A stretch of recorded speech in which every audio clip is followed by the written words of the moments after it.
भगवान विष्णूचे लग्न ठरलं आणि परमात्म्याचा अशा प्रकारचा असणारा सासरा कोण असेल तर समुद्र आहे.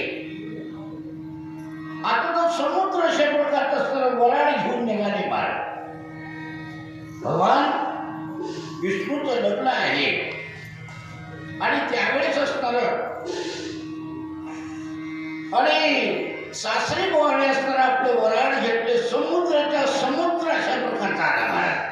आता काय करावं, सगळे घाबरले की आता कुठं द्यावं, हे वराडच कुठं द्यावं. अशा वेळेला परमात्म्याने काय केलं, एक रोम पडला.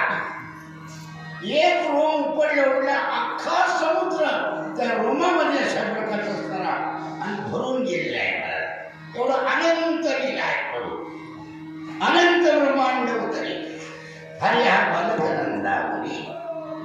आणि म्हणून या परमात्म्याचं नवल आहे.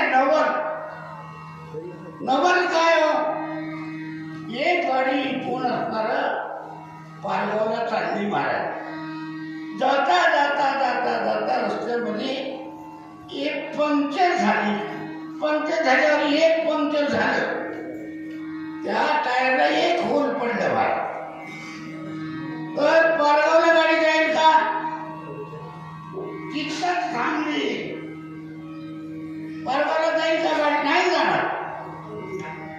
एक होल अशा प्रकारचं पडलं तर गाडी तिथंच थांबते. या शरीराला 9 द्वार आहेत. गाडी तिथे थांबायला पाहिजे त्याने.